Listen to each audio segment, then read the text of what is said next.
ശ്രീ വടക്കുംനാഥ ക്ഷേത്രം തൃശൂർ നഗരഹൃദയത്തിലുള്ള ചെറിയ കുന്നായ തേക്കിൻകാട് മൈതാനത്തിൻ്റെ മധ്യത്തിലാണ് ദക്ഷിണ കൈലാസം എന്നറിയപ്പെടുന്ന ശ്രീ വടക്കുംനാഥ ക്ഷേത്രം സ്ഥിതി ചെയ്യുന്നത്.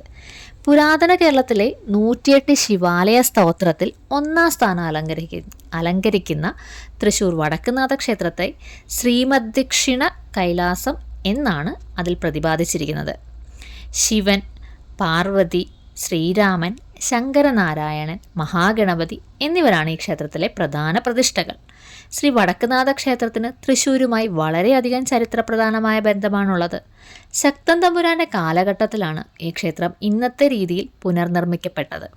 കേരളത്തിലെ ഏറ്റവും വലിയ മതിൽക്കെട്ടുള്ള വടക്കുംനാഥ ക്ഷേത്രം 20 ഏക്കർ വിസ്താരമേറിയതാണ്. 4 ദിക്കുകളിലായി 4 മഹാഗോപുരങ്ങൾ ഇവിടെ പണിതീർത്തിട്ടുണ്ട്. വടക്കുംനാഥൻ്റെ മഹാപ്രദക്ഷിണ വഴിയാണ് സ്വരാജ് റൗണ്ട് എന്നറിയപ്പെടുന്നത്. അതിനാൽ തൃശ്ശൂർ നഗരത്തിൽ വരുന്ന ഒരാൾക്കും വടക്കുംനാഥ ക്ഷേത്രത്തിന് മുന്നിലൂടെ അല്ലാതെ കടന്നു പോകാൻ കഴിയില്ല. ക്ഷേത്രത്തിൽ ഉപദേവതകളായി ശ്രീകൃഷ്ണൻ, അയ്യപ്പൻ, നരസിംഹം, ഹനുമാൻ, വേട്ടക്കാരൻ, നന്ദികേശൻ, പരശുരാമൻ, സിംഹോദരൻ, ആദിശങ്കരാചാര്യർ, ഋഷഭൻ, നാഗദേവങ്ങൾ എന്നിവരും കുടികൊള്ളുന്നു. കൂടാതെ മതിൽക്കെട്ടിന് പുറത്ത് പ്രത്യേകം ക്ഷേത്രങ്ങളിൽ സുബ്രഹ്മണ്യ സ്വാമിയും ഗണപതി ഭഗവാനും പ്രതിഷ്ഠകളായുണ്ട്. കുംഭമാസത്തിലെ ശിവരാത്രിയും ധനുമാസത്തിലെ തിരുവാതിരയും ഒഴിച്ചു നിർത്തിയാൽ ക്ഷേത്രങ്ങളിൽ ആണ്ടുവിശേഷ ദിവസങ്ങളില്ല. എന്നാൽ മേടമാസത്തിലെ പൂരം നാളിൽ നടത്തപ്പെടുന്ന വിശ്വപ്രസിദ്ധമായ തൃശ്ശൂർ പൂരം നടത്തപ്പെടുന്നത് വടക്കുംനാഥ ക്ഷേത്രത്തിൽ വെച്ചാണ്. ഇതുമൂലം തൃശ്ശൂർ പൂരം വടക്കുംനാഥൻ്റെ ഉത്സവമാണെന്ന് തെറ്റിദ്ധരിക്കപ്പെട്ടിട്ടുണ്ട്. കൊച്ചിൻ ദേവസ്വം ബോർഡിന് കീഴിലാണ് ഈ മഹാക്ഷേത്രം.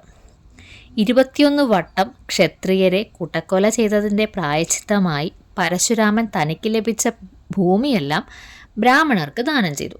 അവിടങ്ങളിലെല്ലാം അദ്ദേഹം അവർക്ക് ആരാധന നടത്താൻ ക്ഷേത്രങ്ങളും നിർമ്മിച്ചു കൊടുത്തു.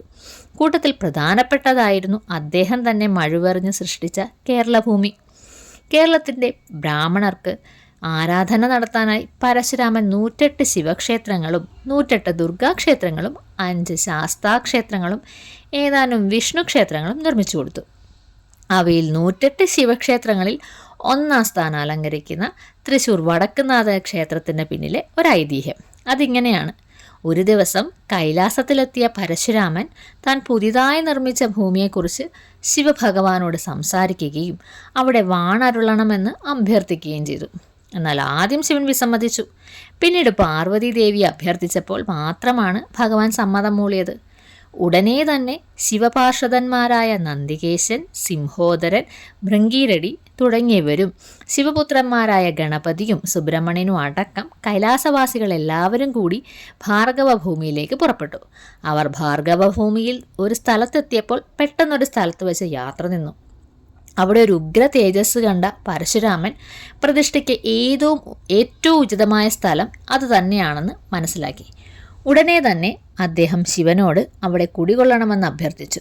ശിവൻ ഉടനെ തന്നെ പാർവതീ സമേതം അങ്ങോട്ടേക്ക് എഴുന്നള്ളി. ആ സമയത്ത് അവിടെ പ്രത്യക്ഷപ്പെട്ട മഹാവിഷ്ണുവിനോട് തൻ്റെ തെക്കുഭാഗത്തിരിക്കാൻ പറഞ്ഞ ശിവൻ സ്വയം ഒരു ജ്യോതിർലിംഗമായി മാറി വടക്കുഭാഗത്ത് കുടികൊണ്ടു. അങ്ങനെയാണ് പ്രതിഷ്ഠയ്ക്ക് വടക്കുംനാഥൻ എന്ന പേരുണ്ടായത്. ക്ഷേത്ര മതിൽക്കെട്ടിന് പുറത്ത് പടിഞ്ഞാറായി സ്ഥിതി ചെയ്യുന്ന ഒരു ആൽമരത്തിൻ്റെ തറയിലാണ് ഇത് സംഭവിച്ചതെന്ന് പറയപ്പെടുന്നു. ഇന്ന് അവിടം ശ്രീമൂലസ്ഥാനം എന്നറിയപ്പെടുന്നു. ശ്രീമൂലസ്ഥാനത്ത് ഇന്നും ദിവസവും വിളക്കുവെപ്പുണ്ട്. തുടർന്ന് ശ്രീമൂലസ്ഥാനത്ത് നിന്നും ശൈവ വൈഷ്ണവ തേജസ്സുകളെ ആവാഹിച്ച് പരശുരാമൻ തന്നെ ഇന്നത്തെ ക്ഷേത്രത്തിൽ പ്രതിഷ്ഠിച്ചു. അതിനുശേഷം യഥാവിധി പൂജകൾ കഴിച്ച അദ്ദേഹം തുടർന്ന് തൃശ്ശൂർ ഗ്രാമക്കാരായ നമ്പൂതിരിമാരെ ക്ഷേത്രഭരണം ഏൽപ്പിച്ച് ക്ഷേത്രത്തിൻ്റെ വടക്കുകിഴക്കേ മൂലയിൽ അന്തർദാനം ചെയ്തു. ഇന്നും അവിടെ പരശുരാമ സ്മരണയിൽ ദീപപ്രതിഷ്ഠ നടത്തുന്നുണ്ട്. ശിവപെരുമാളിൻ്റെ സ്ഥലം എന്നർത്ഥമുള്ള തിരുശിവപേരൂർ എന്നാണ് തൃശിവപേരൂരും പിന്നീട് തൃശ്ശൂരുമായി